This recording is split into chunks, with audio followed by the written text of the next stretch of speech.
ఇదంతా నా భ్రమనా?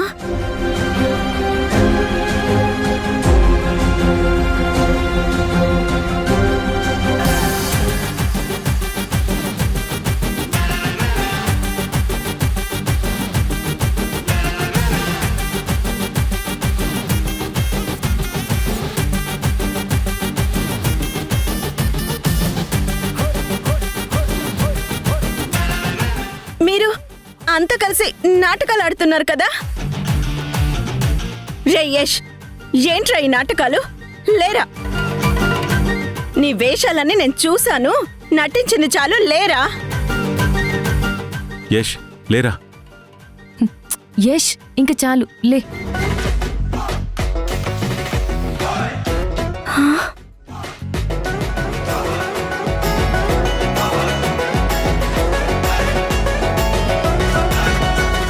భయపడ్డావమ్మా? Coma stage అంటే భయం ఉండదా ఏంట్రా? అమ్మా సింధు, ఏంటమ్మా ఇదంతా? సారీ మావయ్య, మీకు విషయం చెప్దాం అనుకునే లోపే జైలు వాళ్ళు అత్తయ్యకి ఫోన్ చేశారు. పైగా మధు కూడా అక్కడే ఉంది. అందుకే నేను సైలెంట్ అయిపోయాను.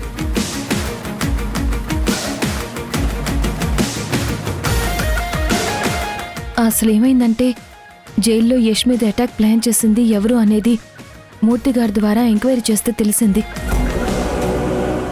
ఆ పొలిటీషియన్ జైల్లో శంకర్ అనేవాడికి సుపారీ ఇచ్చి ప్లాన్ చేశాడని, ఆ శంకర్ 8 మర్డర్లు చేసి జైల్లో ఉన్నాడు అని నాకు తెలిసింది.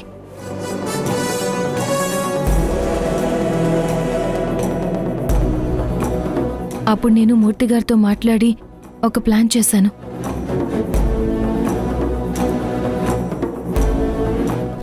బాబాయ్ గారు, ప్రతిసారి జైల్లో నా భర్తని నేను కాపాడుకోలేను.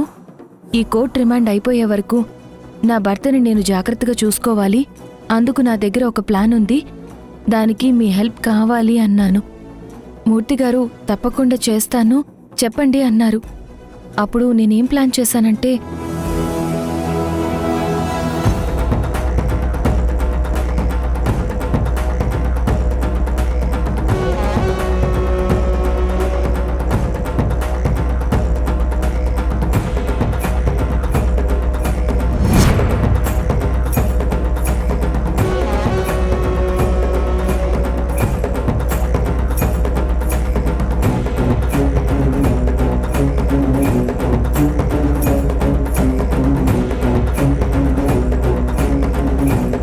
అయితే యష్, ఇదంతా మీ ప్లానే అన్నమాట. నిజం అనుకొని నేను ఎంత భయపడిపోయానో. అమ్మా, ఇది నా ప్లాన్ కాదమ్మా, నా భార్య సింధు సోలోగా వేసిన ప్లాన్.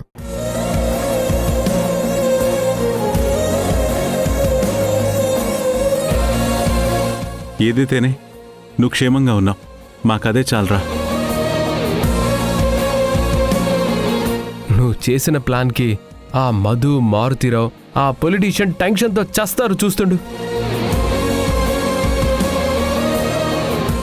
సింధు, నిజంగా నువ్వు చాలా గ్రేట్. యష్ని సేఫ్గా జైలు నుంచి హాస్పిటల్కి షిఫ్ట్ చేశావు. కోర్టులో కూడా యష్ని నిర్దోషి అని ప్రూవ్ చేసి యష్ని ఇంటికి తీసుకెళ్లడమే మిగిలింది. అది కూడా త్వరలోనే జరుగుతుంది సిద్ధార్థ్. యముడి బారి నుండి తన భర్త ప్రాణాలు కాపాడుకున్న సావిత్రిలా నీ భర్తని కూడా మధు, మారుతీరావు, ఆ పొలిటీషియన్ అనే 3 యముల నుంచి నువ్వు కాపాడుకోవడం కోసం ఒక్కదానివే ఎంత పోరాటం చేస్తున్నావు సింధు. నిజంగా నువ్వు భార్య కావడం యష్ చేసుకున్న పుణ్యమే. అవును చంద్ర, నువ్వు చెప్పింది కరెక్టే. సింధు మన ఇంటి కోడలు కావటం నిజంగా మన అదృష్టం.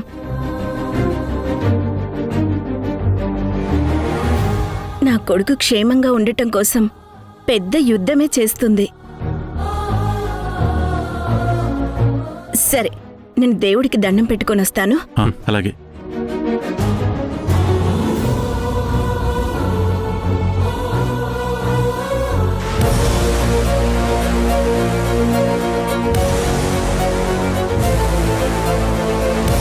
అమ్మో, ఇప్పుడు ఈ డాక్టర్ లోపలికొస్తే సింధు యష్లాడే నాటకం తెలిసిపోతుంది.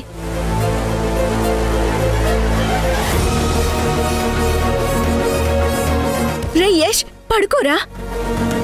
ఏమైందమ్మా? ఆంటీ నేను అత్తయ్య చెప్పేది విని త్వరగా పడుకోరా. అమ్మా ఏమైంది?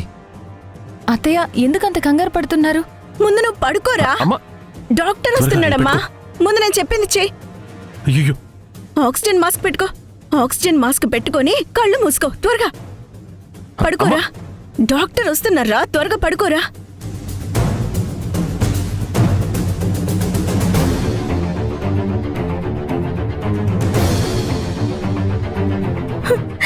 డాక్టర్, మా అబ్బాయి పరిస్థితి ఎలా అయిపోయిందో చూడండి.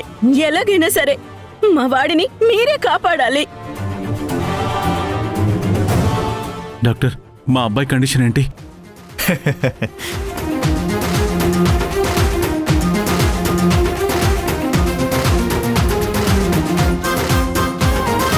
నా కొడుకుని కాపాడమంటే అలా నవ్వుతారేంటి డాక్టర్? అమ్మా డాక్టర్ గారికి మా ప్లాన్ అంతా తెలుసు. ముందే తెలుసా? అవునత్తయ్య, డాక్టర్ గారు సిద్ధార్థ్ ఫ్రెండ్. డాక్టర్ గారితో మాట్లాడిన తర్వాతే మేము ఈ ప్లాన్ చేశాము.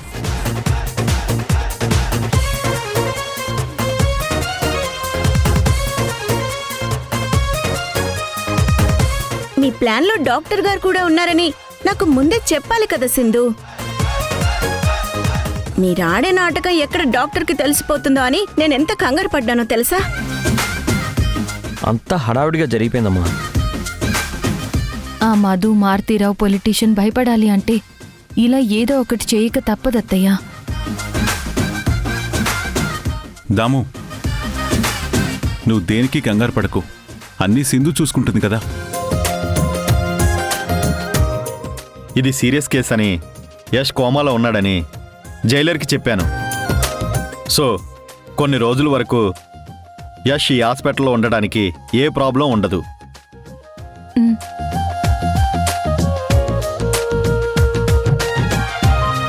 మీరు కూడా అదే మెయింటైన్ చేయండి. కానీ ఇక్కడ ఒక ప్రాబ్లం ఉంది.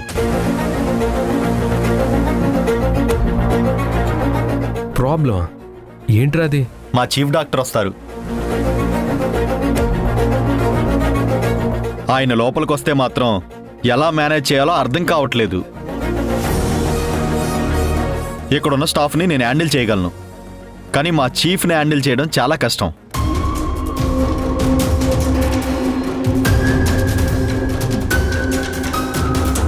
పైగా యష్ రిమాండ్ ఖైదీ కదా. ఏ చిన్న పొరపాటు జరిగినా ప్రాబ్లం ఫేస్ చేయాల్సి ఉంటుంది. నేను నా జాబ్ని రిస్క్ చేస్తున్నానమ్మా. ఈ విషయం ఎక్కడా లీక్ కాకుండా చూసుకోండి, లేదంటే నా జాబ్తో పాటు నా కెరియర్ నా లైఫ్ మొత్తం పోతుంది. మీరేం కంగారు పడకండి డాక్టర్. ఇక్కడున్న మనకి తప్ప ఈ విషయం ఇంకెవరికీ తెలీదు. మీకు ఎలాంటి ప్రాబ్లం రాదు. మాకు ఇంత హెల్ప్ చేస్తున్న మీకు ప్రాబ్లం ఎలా రానిస్తాం చెప్పండి? యష్ ఈ హాస్పిటల్లో కొన్ని రోజులు మాత్రమే ఉంటాడు. అవునరా, ఏ రిస్క్ రాదు, టెన్షన్ పడకు. సరే, జాగ్రత్తగా ఉండండి. నేను కాకుండా ఇంకెవరొచ్చి అడిగినా రిపోర్ట్స్లో ఉన్నదే చెప్పండి. Okay doctor. అలాగేనమ్మా.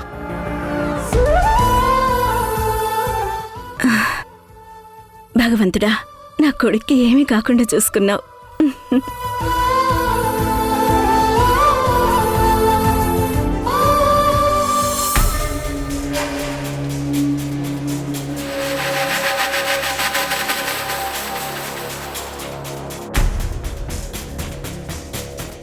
ఆ సింధు బంతిలాంటిది. మనం ఎంత అదిమి పెట్టినా దానికి రెట్టింపు బలంతో వేగాన్ని పుంజుకుని పైకి లేస్తుంది. కోడ్లా, నువ్వు నా శత్రువైనా నీ మేధస్సు ముందు మేమంతా తుస్సు తుస్సు. మావయ్య, నా ముందు ఆ సింధుని ఎందుకు పొగుడుతున్నారు? నాకు నచ్చదు. సింధుని పొగడకుండా ఉండలేకపోతున్నానమ్మా. మనం ఇంతమంది కలిసి సింధుని ఏమీ చేయలేకుండా ఉన్నాం. కానీ సింధు ఒక్కరితే అయినా ఒంటరిగానే మనందరినీ ఫుట్బాల్ ఆడేస్తుంది. దేవా, ఏమా? ఏమి లేదు, మీ అందరికీ కాఫీ తీసుకొద్దాం అనుకుంటున్నాను. కానీ మీరు ఆల్రెడీ సింధమ్మ దెబ్బకి బెంబేలెత్తిపోయి టెన్షన్తో వేడికిపోయి ఉన్నారు కదా. ఈ టైంలో మీరేం కాఫీ తాగుతారులే, నేనే పెట్టుకొని తాగుతానులే.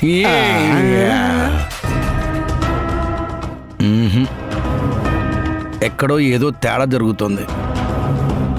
మనం ఏటీ చెయ్యకుండా జైల్లో యశ్ మీద విషప్రయోగం జరగడం ఏంటి? యశ్ కోమాలో ఉండడం ఏంటి? డీప్గా థింక్ చేస్తే ఆ సింధుయే ఈ ప్లాన్ ఎందుకు చేసి ఉండకూడదు అనిపిస్తోంది.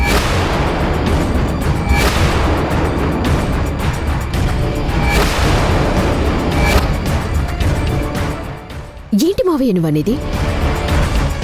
సింధుని స్వయంగా ప్లాన్ చేసి తన భర్తని కోమాలోకి వెళ్ళేంత రిస్క్ తీసుకుంటుందా? నిజంగానే యశ్ హాస్పిటల్లోనే కోమాలో ఉన్నాడా? ఉన్నట్టు సింధు డ్రామా ప్లే చేస్తోందా? చెప్పలేం, ఛాన్స్ తీసుకోకూడదు. అంతా ప్లాన్ చేసి మనల్నే ఇరికిచ్చిన సింధు ఈ ప్లాన్ చేయడం పెద్ద విషయమేం కాదు. అయినా ఇదంతా నీ వల్లే కదా మధు. నేనేం చేశాను మావయ్య? మధ్యలో నన్నంటున్నారు. నిన్ననకి ఇంకెవరనాలి? ఆ ఇంట్లో ఏం జరుగుతుందో తెలుసుకోమంటే అది వదిలేసి రిలాక్స్డ్గా ఉంటే ఇదిగో ఇలాగే జరుగుతుంది. అసలు సింధుకి ఆలోచించే టైం కూడా ఇవ్వకూడదనే కదా ఆ ఇంట్లోకి ఆరాధ్యని ఎంటర్ చేశాం.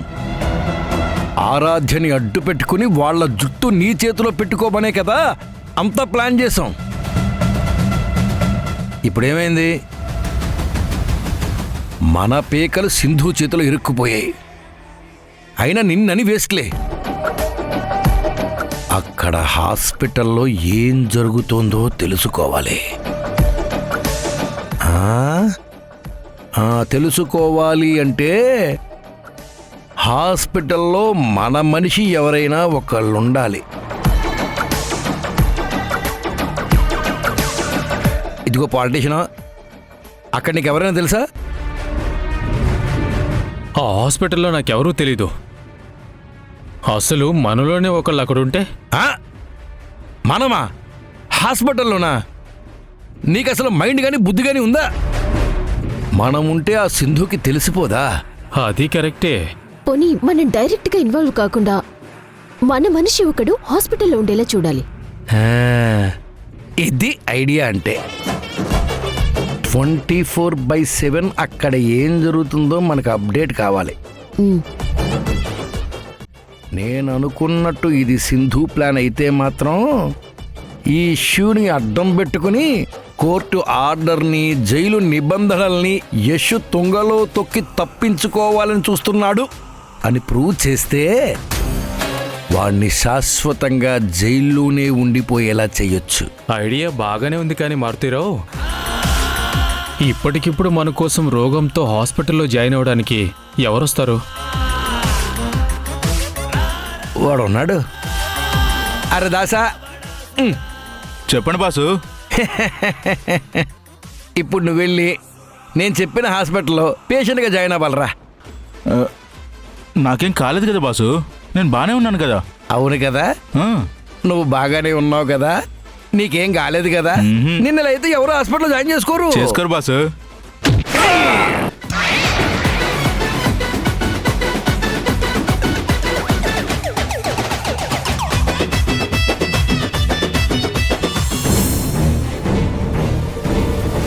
సిస్టర్, కాటన్ ఇవ్వు. మీరు ఒక 2 hours రెస్ట్ తీసుకోండి. ఆ తర్వాత మీరు ఇంటికి వెళ్ళిపోవచ్చు. మళ్ళీ మీరు ఒక 1 week తర్వాత వస్తే ఆ కట్టు తీసేస్తారు. సిస్టర్, ఇక్కడ హాస్పిటల్లో ఒక 1 week అంతా పేషెంట్గా జాయిన్ అవ్వచ్చా? అదేంటి, హ్యాపీగా ఇంట్లో రెస్ట్ తీసుకోవచ్చుగా, హాస్పిటల్ ఎందుకు?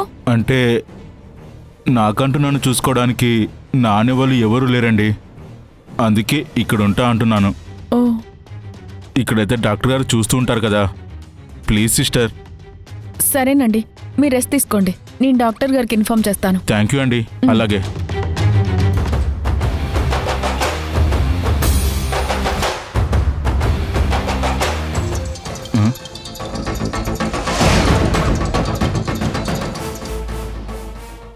చెప్పండి బాసు. ఎరా, ఆ యష్ గారిని చూసావా? లేదు బాస్, ఇప్పుడే నాకు కట్టుకట్టారు. రెస్ట్ తీసుకుంటాను బాస్. రేయ్, నిన్న అక్కడికి పంపించింది తలకి కుట్లేయించుకుని కట్టించుకుని రెస్ట్ తీసుకుంటామని కాదు, ఆ యష్ని కనిపెట్టుకుంటావని, అక్కడ ఏం జరిగినా ప్రతిదీ ఎప్పటికప్పుడు నాకు అప్డేట్ చేస్తావని. అర్థమైందా? అర్థమైంది బాస్, అలాగే చేస్తాను. ఉంటాను బాస్.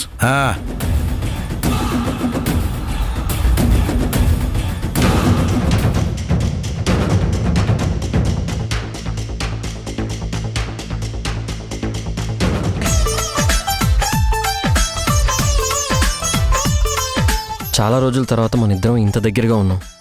నాకు చాలా ఆనందంగా ఉంది సింధు.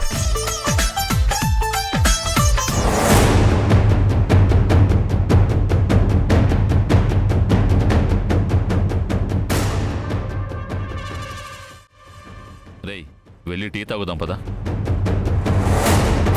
సింధు, చెప్పు యష్. ఎన్ని రోజులైందో కదా మన ఇద్దరం ఇలా క్లోజ్గా ఉండి. అవును యష్. మన ఇద్దరికి మంచి ఏకాంతం దొరికింది. అందుకని ఒకే ఒక్క సింధు ప్లీజ్. సింధు,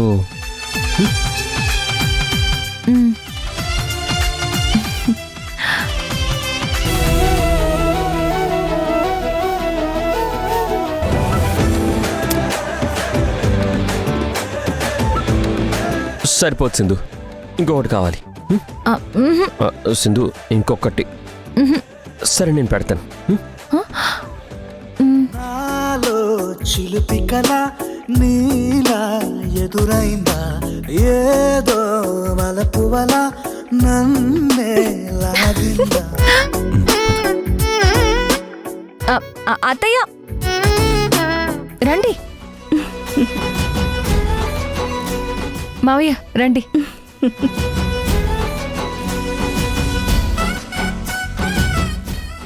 నేను మామయ్య ఇంటికి వెళ్తాం, నువ్వు యష్ దగ్గరే ఉండి సింధు. సరే అత్తయ్య. జాగ్రత్తమ్మా. అలాగే మావయ్య. అత్తయ్య, ఇంట్లో మీరు కూడా కొంచెం జాగ్రత్తగా ఉండండి. మధుకి మన ప్లాన్ విషయం పొరపాటును కూడా తెలియకూడదు.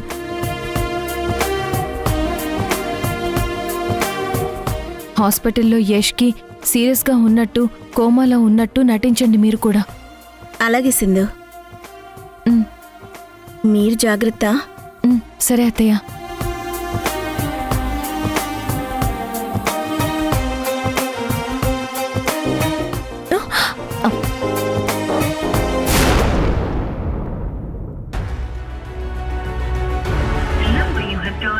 is not responding.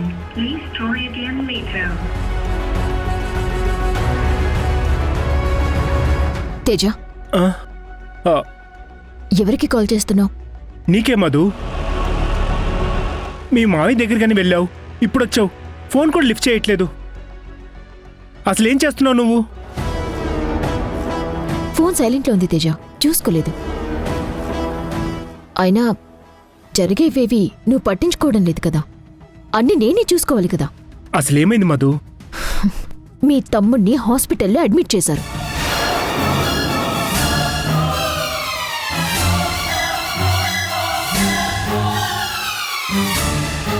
అలాగా? అయితే నేను వెళ్ళి ఒకసారి తమ్ముడిని చూసొస్తాను. ఆగు తేజ. ఏంటి, తమ్ముడు హాస్పిటల్లో అడ్మిట్ అయ్యాడు అని తెలియగాని అన్నగా ప్రేమ పొంగుకొచ్చిందా? అంత అవసరం లేదులే. యశ్ కోర్టులో మీ ముగ్గురు పేర్లు చెప్పాడు. ఇప్పుడు మీరు కేసులో ఇరుక్కుని ఉన్నారు. ఈ టైంలో తమ్ముడికి ఏమైనా ప్రమాదం జరిగితే మీ అందరు రిస్క్లో పడతారు. ఈ లాజిక్ తెలుసుకోకుండా ఆ మార్తిరావు ఎందుకు తమ్ముడి మీద విషప్రయోగం చేయించాడు? అసలు మీ మావయ్యకి మైండ్ ఉందా మధు? మా మావయ్య ఏం చేయలేదు తేజ. ఇదంతా సింధు ఆడిన డ్రామా అని మేమనుకుంటున్నాం.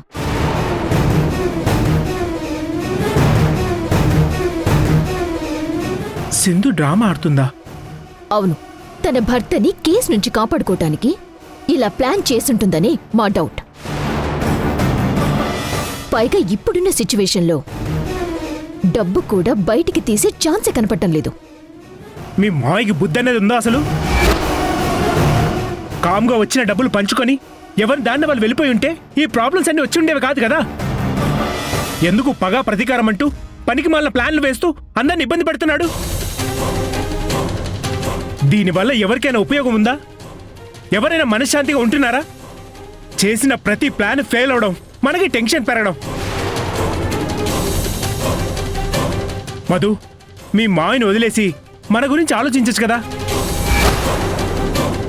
ఎందుకు వచ్చిన రిస్క్ మనకి? ఆ సింధు గురించి తెలుసు కూడా మీరు కావాలని తనకి ఎదురుగా వెళ్తున్నారు.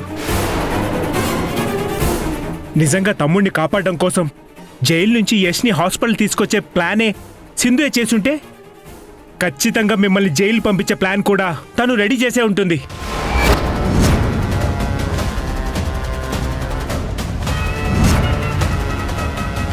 అది ఎందుకు మీరు ఆలోచించరు?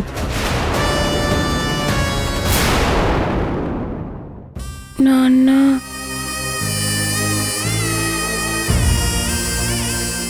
శశి వల్ల కాలిపోతుంది. అవునక్క, సిరప్ వేసినా జ్వరం తగ్గలేదు.